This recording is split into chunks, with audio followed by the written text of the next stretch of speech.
Sam's personality.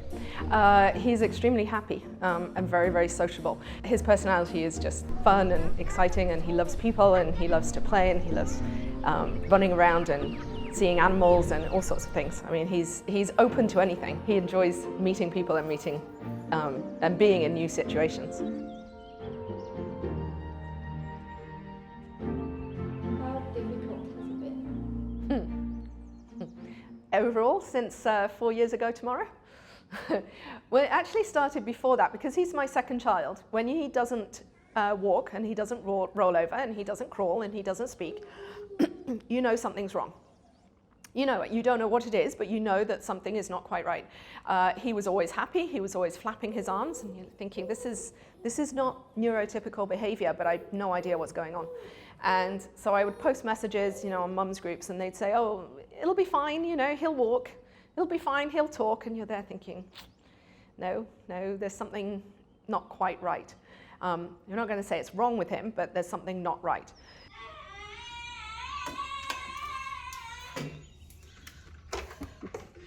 Good morning, Sammy boy. My mother was here. It was the last Thursday, of the Easter break 4 years ago. So we went in and I'd written everything down. He's not sleeping. He's awake 3 or 4 hours at night. He's flapping his arms. He's not talking. He's not crawling. He's not babbling. He's all of those things. He looked at him. He said he's got Angelman syndrome. And we just sat there and went, what? What's that? No one's heard of it. Absolutely no one. We didn't even know how to spell it. He had to write it on a piece of paper for us so that we could go and Google the right thing. Don't Google. On the day you're given a diagnosis for anything, don't Google it. Okay, it's really bad. It's only making me feel smaller. Whoa, hidden love beneath you. So won't you let me? Won't you let me? So the initial reaction, I remember I drove back to Fujairah. I lived in Fujairah at the time, and we'd come to Dubai to see the doctor. And I was with my mother, and we just drove in silence. We actually said nothing at all for the entire 1.5 hour journey. We said nothing.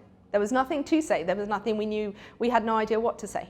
There was nothing you really could say, because you can't change it. It was a pivotal moment in your life. It just changed from one moment to the next. Your entire life just changed. So on diagnosis day 4 years ago, got to love that date. You never forget it.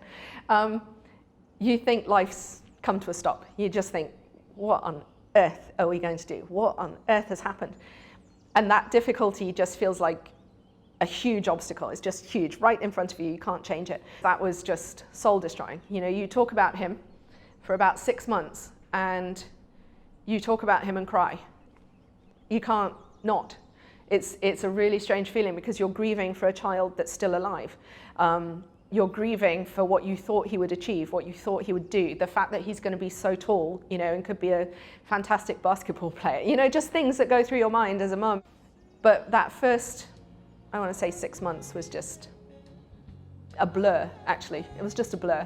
After that, things become a little bit more normal, but that first 6 months is very, very difficult.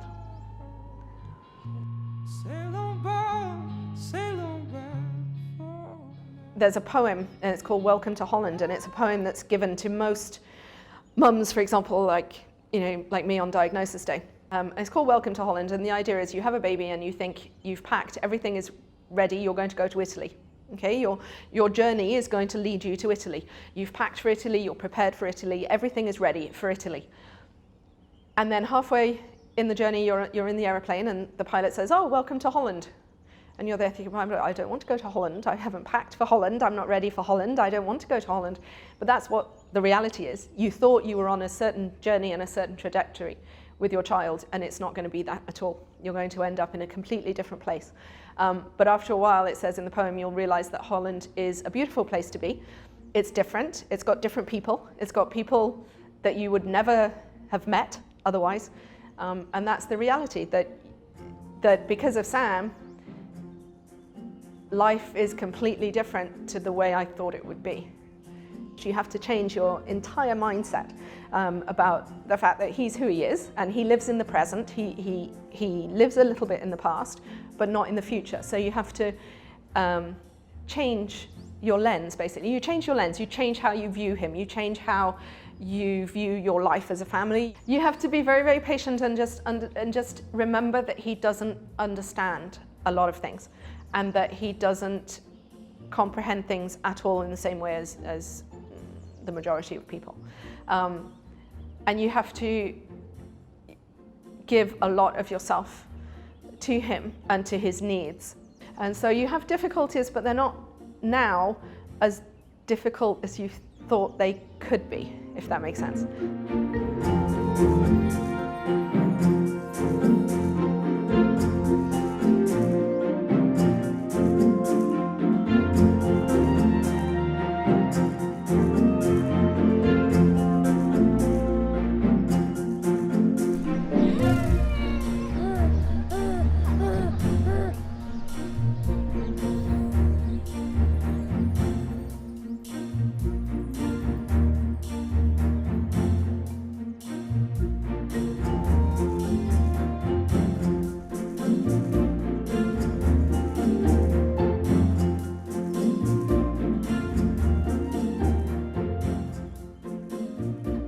He likes food, specifically raisins, grapes, bananas, Cheerios, and chocolate biscuits. And he also loves being outside, running around the big outdoors, so as much space as he can to climb, to explore, to run around, the freedom to run around. When he was diagnosed, we were told he might never walk, and he might never run, and he might never climb and jump and so on. And I remember he was just coming up to 2 years old, and I remember looking at the sofa, and he couldn't climb on the sofa, and I remember thinking, well, what if he never climbs on the sofa? And now, of course, we're kind of thinking, well, we sort of wish he doesn't climb everywhere, because that's what he does now.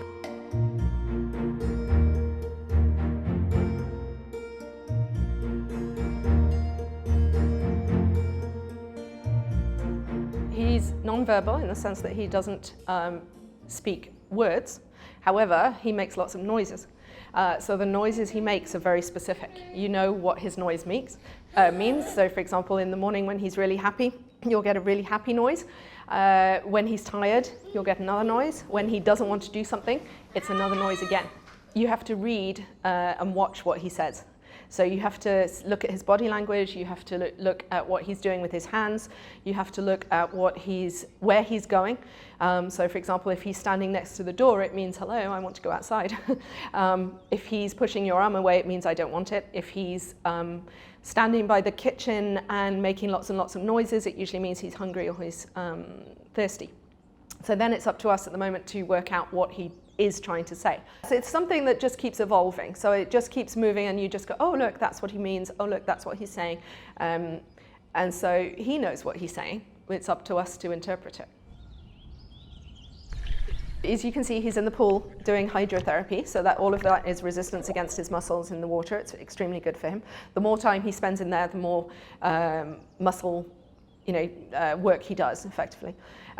Also going up and down the steps, going up and down the stairs, climbing, crawling, going out to the park, climbing up and down ladders, up and down the slides.